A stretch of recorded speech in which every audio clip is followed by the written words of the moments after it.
Hi friends, నమస్తే అండి. ఈరోజైతే కమ్మని కూరతో మేము ముందుకొచ్చాను. బెండకాయ కూర అండి. కర్రీ చేయడము చాలా సింపుల్ అండి. కానీ టేస్టీగా ఉండాలి. బెండకాయ అంత ఈజీగా టేస్టీగా ఉండదు. ఫ్రై తెలుసు మనకి, పులుసు తెలుసు.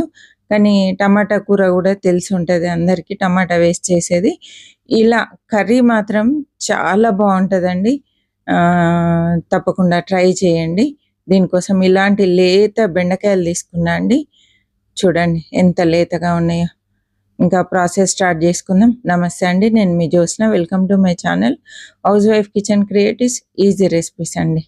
ఒక కడాయి తీసుకున్నా అండి. 1/2 kg బెండకాయలకి ఈరోజు నేను కొలతలు చెప్పబోతున్నా. చూస్తున్న ప్రతి ఒక్కరు తప్పకుండా సబ్స్క్రైబ్ చేయండి, లైక్ చేయండి, షేర్ చేయండి. కర్రీ కాబట్టి కొంచెము ఆయిల్ ఎక్కువ పడుతుంది. 4 టేబుల్ స్పూన్స్ ఆయిల్ తీసుకున్నానండి. చూడండి, 4 టేబుల్ స్పూన్స్ ఆయిల్ వేసుకొని చక్కగా నూనె వేడయ్యేంత వరకు ఆగి, వేడైన తర్వాత కొంచెం శనగపప్పు, తర్వాత ఆవాలు, జీలకర్ర వేసేసుకోవాలి. శనగపప్పు మాత్రం తప్పనిసరిగా వేయండి, దాంతో రుచి బాగుంటుంది. మధ్య మధ్యలో తగులుతూ సూపర్గా ఉంటుందండి, చాలా టేస్టీగా ఉంటుంది.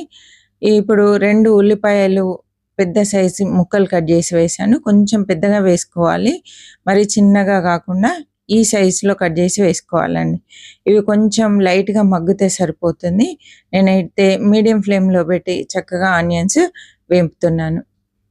చూసారు కదా, ఇలా మగ్గితే సరిపోతుంది. ఇలా అయిన తర్వాత తప్పనిసరిగా మెంతాకు వేయండి. మెంతితోటి ఈ కర్రీకి రుచి అండి.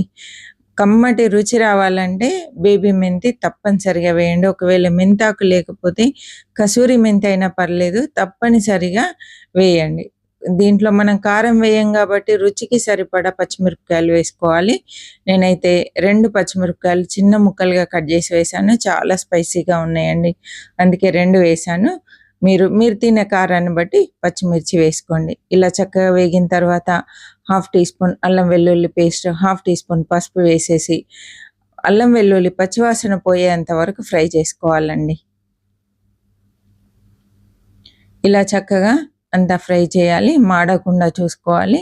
కమ్మటి వాసన వచ్చేంత వరకు వేపుకోవాలండి.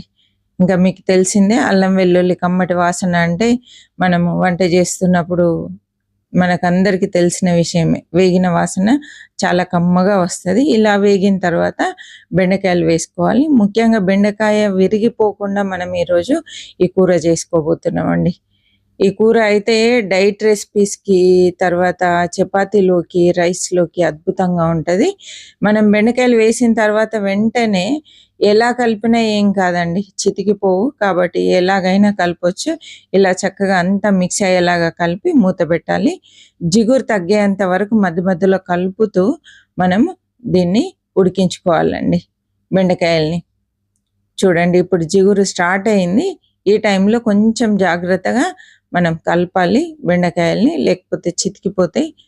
చాలా జాగ్రత్తగా కలపాలండి. ఇదంతా మీడియం ఫ్లేమ్లోనే చేస్తున్నాను.